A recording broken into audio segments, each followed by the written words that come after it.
इस फिल्म में एक बात बताना चाहूँगा, इस फिल्म के दौरान कोई भी एक्टर एक्टिंग नहीं कर रहे थे। वो एक ऐसा इमोशन कैरी करके लेके चल रहे थे कि वो इमोशनली हो रहा था चीज़ें।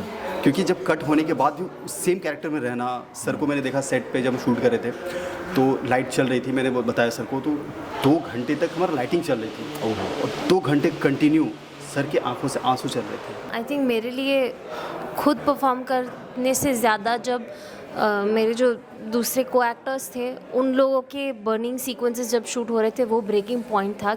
उस टाइम से वो इमोशन इतना हावी था क्योंकि कहा जाता है, ये बिल्कुल फैक्ट है, दुनिया का सबसे ज़्यादा पेनफुल डेथ अगर होती है तो वो जलकर होती है। बिल्कुल सबसे ज़्यादा पेनफुल डेथ है। मैं कैसे ये सोचूं कि मैं कैसे चिल्लाऊंगी अगर मेरी पूरी बॉडी में आग लग रही है, तो क्योंकि हमको थोड़ा सा भी अगर आग लगता है तो हम तुरंत वो रिफ्लेक्स है।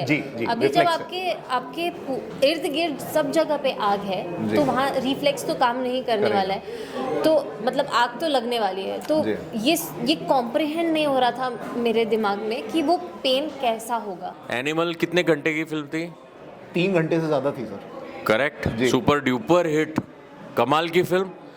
तो ये हो रहा है कि फिल्म्स का टाइम बढ़ रहा है जी, और जो इंस्टाग्राम वगैरह वगैरह का जो टाइम हो रहा है वो घट रहा है। तो इंस्टाग्राम डिसअपियर हो जाएगा। So if it is Hansal Mehta's web series तो you can imagine what it's gonna be super. नमस्कार सर। नमस्कार सर। सबसे पहले मैं आपसे सवाल पूछना चाहता हूँ। फिल्म का नाम है एक्सीडेंट और कॉन्स्पिरेसी गोधरा जी, तो आपने ये टाइटल क्यों चूज किया जी, और आप इससे क्या बताना चाहते हैं इस टाइटल के थ्रू? टाइटल के थ्रू ये है कि बहुत सारे कन्फ्यूज़न है सबके जहन में कि ये एक्सीडेंट है या कॉन्स्पिरेसी है जी। तो ये दोनों पक्षों को, जिनका मानना है ये एक्सीडेंट है वो अपने पक्ष रखे हैं इस फिल्म में, जिनका मानना है ये कॉन्स्पिरेसी है उनका पक्ष है पूरी फिल्म में। इसलिए दोनों पक्षों को सुनना बहुत ज़रूरी है ताकि आप जजमेंट कर पाएँ ये फिल्म कह क्या रही है, सच क्या था। ये फिल्म कोई वर्डिक्ट नहीं दे रही है फिल्म में, आप खुद जज बन सकते हैं फिल्म का कि सच क्या था। और ये कहानी उन 59 कार सेवकों की है जो जिनकी कभी बात ही नहीं हुई जी, कभी नहीं हुई बात, ना मीडिया की ना कोई लोग किया जी। क्योंकि जब गोधरा कांड जब नाम आता है तो गुजरात दंगे के बारे में आता है जी, जो कि गुजरात दंगे का बहुत सारा कवरेज है, बहुत सारे मीडिया है, बहुत सारे आर्टिकल्स हैं जी, लेकिन ये कहीं ना कहीं दब गया है। सर आपने अभी कहा कि आपने 59 कार सेवकों की कहानी उठाई है जी, तो आपने रेलवे मैन एक फिल्म देखी जो नेटफ्लिक्स पर आई थी जी जी जी, जिसमें इरफान खान के बेटे ने डेब्यू भी किया था, द रेलवे मैन। तो उसमें क्या था कि उसमें जो रेलवे अधिकारी जो थे, जो भोपाल त्रासदी हुई थी उसका दिखाया था। तो क्या आपने अपनी फिल्म बनाते वक्त जी उसको एज एन इंस्पिरेशन रखा था कि क्या आपने उससे कुछ सीखा था कि ताकि मैं उस फिल्म में अडेप्ट कर पाऊँ, ऐसा कुछ था? क्योंकि ये भी घटना बहुत भयानक थी। मैंने बोला कि मैं ये 5 साल तक मैं रिसर्च कर रहा था इस फिल्म को जी, और जो विक्टिम थे उनकी फैमिली से मैं मिला हूँ, कई बार मिला हूँ जी, इस घटना से जुड़े हज़ारों लोगों से मैं मिला जी, और घंटों मैंने बात किया विक्टिम की फैमिली से, जो कार सेवक जल गए थे उनकी फैमिली से। 3-3, 4-4 घंटे मैंने उनके घर पे रहा, बात नहीं हुई, उनकी आंखें नम थी, उनकी इमोशंस ऐसा था कि हमसे हज़ारों सवाल कर रही थी। वो इमोशंस, वार्तालाप नहीं हो रही थी लेकिन वो आंसू, वो इमोशन बहुत कुछ कह रही थी। हमारी पूरी कोशिश रहेगी उस इमोशन को हूबहू पर्दे पे लाने के लिए और फैक्ट्स के साथ साथ दिखाना, क्योंकि मैंने ये बताया कि ये फिल्म नानावटी मेहता कमीशन के ऊपर बेस्ड है जी। नानावटी मेहता कमीशन में 50+ आई विटनेस का कन्फेशन है, 4,500 से ज़्यादा तकरीबन कन्फेशन है जो जिन्होंने ये देखा, ये घटना सुना, और फॉरेंसिक रिपोर्ट है। उस टाइम यूसी बनर्जी रिपोर्ट एक आई थी, उनका अलग एक नज़रिया था इस घटना को लेकर। वो हर एक चीज़ को लेकर ये फिल्म बताती है, फिल्म सच क्या था, और फाइनली ये ऑडियंस पे छोड़ दिया जाता है फिल्म की आप बताएं एक्सीडेंट था या कॉन्स्पिरेसी था जी।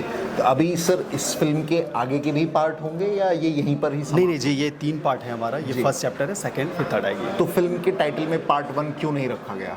पार्ट 1 में रखा गया क्योंकि अगर ये सच ऑडियंस को अच्छा लगता है तो पार्ट 2 पहले हुआ था, चैप्टर 2, लेकिन बीच में किसी रीज़न बस उसको निकाल दिया गया।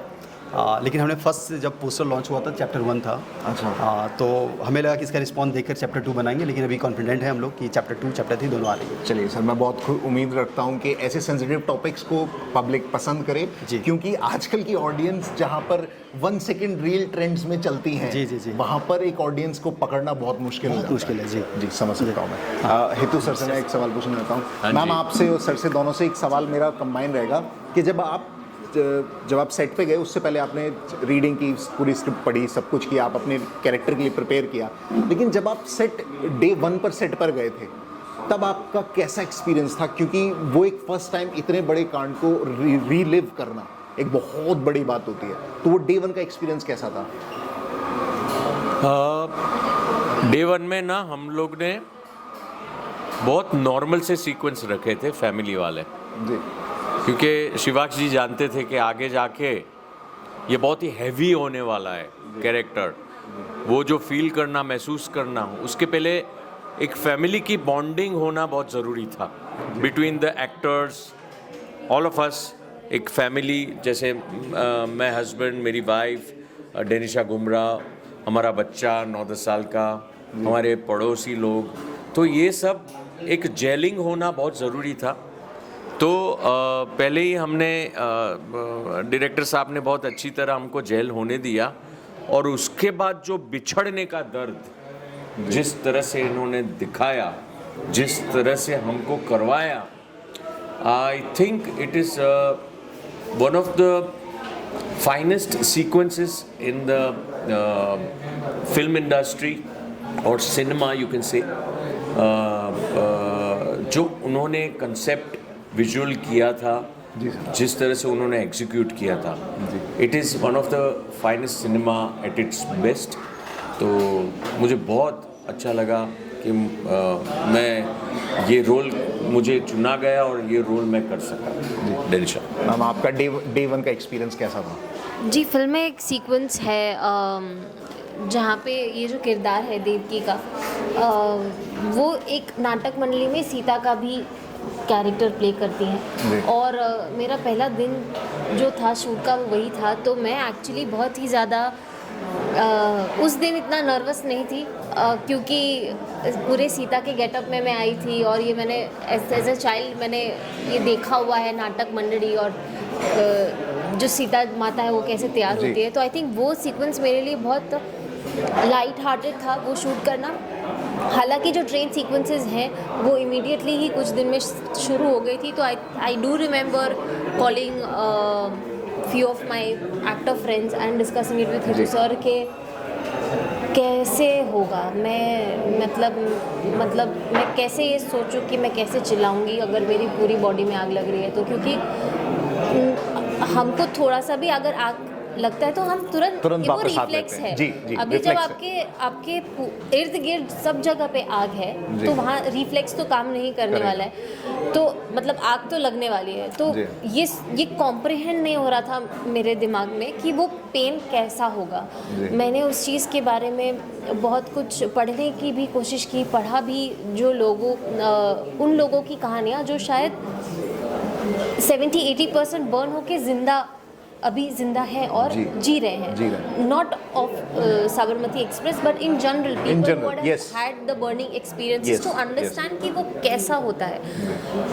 बट उनके जवाबों में भी वही था कि it is something that you can not imagine. ऐसा भी होता है कि कई बार बर्न की वजह से आपका माइंड शट हो जाता है, है ना। तो to comprehend that how will I do it as an actor was really challenging. But once we started to shoot और जो एक्शन मास्टर्स थे, डायरेक्टर थे, तो आई थिंक वो एक इतने ज़्यादा सेफ्टी प्रिकॉशंस था ना कि डर निकल गया और उसके बाद बस वो फील के साथ परफॉर्म कर पाए। वो एक्सपीरियंस बहुत ही भयानक रहा हमारे लिए, क्योंकि ये तो है कि खैर हम कट के बाद वहाँ से बाहर निकल सकते हैं, बट वो 59 लोग जी। सर, आप तीनों लोगों से मैं पूछना चाहता हूँ कि क्या मूवी को जब आप शूट कर रहे थे कोई ऐसा ब्रेकिंग पॉइंट था आप तीनों के लिए कि ये अब शूट करते वक्त अब ये मेरे लिए हो गया, अब इसके बाद I need a break to shoot आगे के लिए? तो ऐसा कोई पॉइंट था आपके लिए मैम? क्योंकि ये कहानी ही ऐसी है ना कि जब कैरेक्टर सर ने जब उसके सुना था, उन्होंने जब हम लोग ब्रीफ हुआ था कि ये सारे कैरेक्टर है, उस टाइम से वो इमोशन इतना हावी था, क्योंकि कहा जाता है, ये बिल्कुल फैक्ट है, दुनिया का सबसे ज़्यादा पेनफुल डेथ अगर होती है तो वो जलकर होती है, बिल्कुल दुनिया का सबसे ज़्यादा पेनफुल डेथ है। तो उस चीज़ों को सोचकर ही बहुत ये हो रहा था, क्योंकि सर भी और मैम भी जब जो भी कैरेक्टर कर रहे थे, ट्रेन का जो सीक्वेंस था ना, वो ऑफ द कैमरा जो था, जो लाइटमैन थे, जो सिनेमेटोग्राफर थे, सबकी आंखें नम थी। तो that was the breaking point for you. बिल्कुल, और उससे निकलना बहुत मुश्किल था। मैंने जैसा कहा कि मुझे रिसर्च के दौरान भी कई लोगों से मिला तो बातें नहीं हो रही थी, वो इमोशन जो वार्तालाप होता है ना, जैसे सेट पे हमारी बातें कम होती थी, लेकिन इतने इमोशंस थे, इतना वो सोच कर ही डर लगता था। जो ट्रेन जलाने के जो सीक्वेंस चल रहा था, वो रियली लोग फील कर रहे थे, अरे ऐसा हो रहा था। वो बिल्कुल स्पीचलेस है वो चीज़ें। सर आपका ब्रेकिंग पॉइंट क्या था? बस वही ट्रेन के आसपास जितने भी सीक्वेंस हुए, ट्रेन में जो हुए, ट्रेन के बाहर जो हुए, सब ब्रेकिंग पॉइंट थे, एग्जॉस्ट कर देने वाले थे, मेंटली फिजिकली तोड़ दिया था हम लोग को, झंझोड़ दिया था। एक ह्यूमन बीइंग जो सोच उसके भी बियॉन्ड जा कर के हमें परफॉर्म भी करना था, और बहुत मुश्किल था, खतरनाक था जी, डेंजरस इट वॉज, बिकॉज आग के साथ खेलना था, और साथ में भले प्रिकॉशंस थे, लेकिन फिर भी आग होती है, आग होती है सर। उसके साथ ये जो इमोशन था ना, जो फिल्म के अंदर पब्लिक देखेगी ना जी, तो वो भी वही महसूस करेगी जो हम लोग ने किया था। क्योंकि स्क्रीनिंग करने के बाद वो लास्ट जो 15 मिनट है, उसके बाद ऑडियंस चुप्पी साथ देती है, कुछ नहीं बोल सकती है, आंखें भरी हुई होती है, नमी होती है आंखों में, और एक हैवी हार्ट से बाहर निकल करके वो घर जाती है। इस तरह से हमने 2 स्क्रीनिंग में तो देख लिया है, everyone is going through the same emotion, तो that is our breaking point. जी मैम, आपका ब्रेकिंग पॉइंट? आई थिंक मेरे लिए खुद परफॉर्म करने से ज़्यादा जब मेरे जो दूसरे को एक्टर्स थे, उन लोगों के बर्निंग सीक्वेंसेस जब शूट हो रहे थे, वो ब्रेकिंग पॉइंट था। क्योंकि उसमें से एक जो थी वो माँ एंड डॉटर, वो जेन्युइनली दे वो मदर्स एंड डॉटर्स। और जब मैंने उन दोनों को चीखते हुए सुना, क्योंकि बच्ची तो छोटी थी, तो वो जाहिर है कि आग और अपनी मम्मी को रोता हुआ देख वैसे ही नेचुरली इतना ही वो रो रही थी। Exactly. तो दूर से मैंने बस वो देखा, that was my breaking point. I could not, it was very very terrifying. जी सर, लास्ट 2 सवाल पूछना चाहूँगा आप तीनों से। आजकल की ऑडियंस, जैसे आप लोग इंस्टाग्राम पे देख रहे हैं, पहले 15 सेकेंड रील्स होती थी, 20 सेकेंड, 10 सेकेंड, 5 सेकेंड, आजकल 1 सेकेंड रील का ट्रेंड बहुत चल गया है। तो क्या लगता है आपको कि इतने बड़े सेंसिटिव टॉपिक को देखने के लिए कैसे ऑडियंस अट्रैक्ट हो पाएगी थिएटर्स में? क्योंकि आजकल जो आपका अटेंशन स्पैन है ऑडियंस का, बहुत कम हो गया है। तो आप इसको कैसे परसीव करते हैं, क्या लगता है आपको? Only one question to you जी, आप फिल्मी कीड़ा हो, जी आपको सर, पूछता हूं। बिल्कुल। एनिमल कितने घंटे की फिल्म थी? 3 घंटे से ज़्यादा थी सर। करेक्ट, जी। सुपर ड्यूपर हिट, कमाल की फिल्म। जी, तो ये हो रहा है कि फिल्म्स का टाइम बढ़ रहा है, जी, और जो इंस्टाग्राम वगैरह वगैरह का जो टाइम हो रहा है वो घट रहा है। वो घट रहा है। तो इंस्टाग्राम डिसअपियर हो जाएगा और फिल्म और ज़्यादा लंबी होगी, क्योंकि दैट इज़ द फैक्ट कि टैलेंट अगर देखना है तो तुम्हें पर्दे पे जा कर के, मूवी थिएटर में जा कर के पिक्चर देखनी पड़ेगी। सर सर सर धन सर, क्या जवाब दिया है आपने।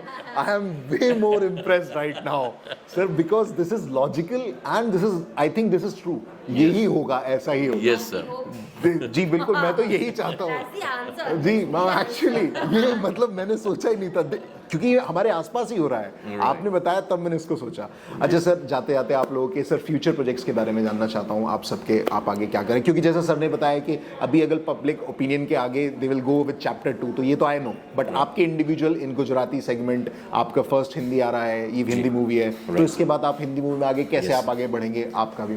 Okay, so first movie with a bang हुई है जी, शिवाक्ष जी के हाथ पकड़ करके हम लोग चले, मैं डेनिशा, तो we are really happy with the film.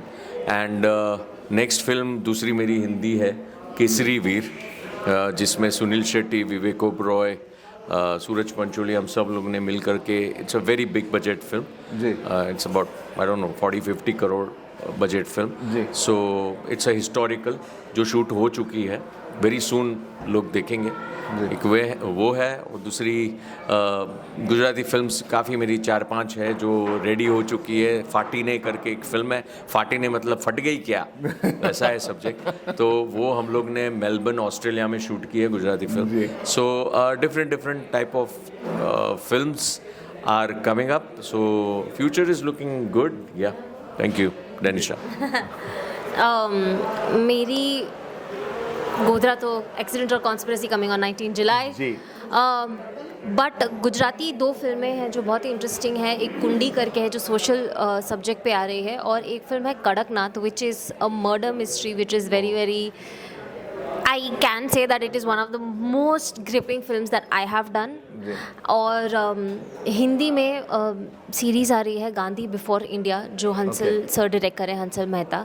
And we are still shooting for it, so I won't be able to say much about it कि व्हेन कब आएगी, but the series will be there. So if it is Hansal Mehta's web series, so you can imagine what it's going to be super. It is going to, ये आने वाले time की एक वो रहेगी. सर मुझे आप लोगों से बात और पूछती थी, आपने मतलब आप रीजनल सिनेमा में है, गुजराती सिनेमा में बहुत ज़्यादा एक्टिव हैं, तो आप जब गुजराती मूवीज़ के लिए शूट करते हैं और अब आप हिंदी मूवीज़ के लिए शूट करें, कुछ डिफरेंस रहता है उस वाइब में, या कुछ सब सेम ही रहता है? कुछ तो डिफरेंस रहता होगा रीजनल सिनेमा और पैन इंडिया मूवी शूट करने में. Just the shooting locations are changed. Baki mostly now Gujarati movies are also functioning the same way and are made the same way as Hindi movies are made. Yeah. So Gujarati industry is growing very yes, good. In a very good way. Definitely, sir. You want to add to that? Okay. हाँ sir, आपके future projects के बारे में जानना था. ये तो हम जान ही गए कि चैप्टर 2 और चैप्टर 3 में डेफिनेटली चाहूँगा कि जी बिल्कुल. अभी कुछ प्रोजेक्ट आ रहे हैं, बताएंगे जब वक्त आएगी तो. अच्छा, अभी लगता है कि हम टाइट जिप रहेंगे इस पर. और इस फिल्म में एक बात बताना चाहूँगा. इस फिल्म के दौरान कोई भी एक्टर एक्टिंग नहीं कर रहे थे. वो एक ऐसा इमोशन कैरी करके लेके चल रहे थे कि वो इमोशनली हो रहा था चीज़ें. क्योंकि जब कट होने के बाद भी सेम कैरेक्टर में रहना. सर को मैंने देखा सेट पे जब हम शूट कर रहे थे तो लाइट चल रही थी, मैंने बताया सर को, तो 2 घंटे तक हमारा लाइटिंग चल रही थी और 2 घंटे कंटिन्यू सर की आंखों से आंसू चल रहे थे. 2 घंटे से ज़्यादा. बहुत सर कहीं जा नहीं रहे, गर्मी, क्योंकि लाइट बहुत हैवी होती है सेट पे.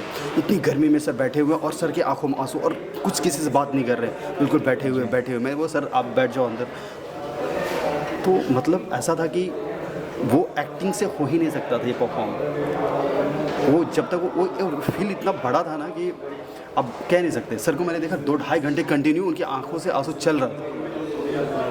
तो बहुत ही इमोशनल फिल्म है और 19 जुलाई को आ रही है, जरूर देखिए इस फिल्म को. सर मुझे बहुत ज़्यादा खुशी है कि आप लोग ऐसे इंसिडेंट स्पेसिफिक मूवीज़ बना रहे हैं जिससे कि हमारी आज की जो जनरेशन है वो एजुकेट भी होगी, वो अवेयर भी होगी. क्योंकि मुझे लगता है कि जब मैं भी उस वक्त बहुत छोटा था, आप विश्वास मानिए, मैं इस इंसिडेंट के बारे में बहुत मिनिमम जानता हूँ. I am very much looking forward to watch this movie tomorrow and I wish my best to the entire team. And मैं चाहूँगा कि चैप्टर 2 और चैप्टर 3 जरूर.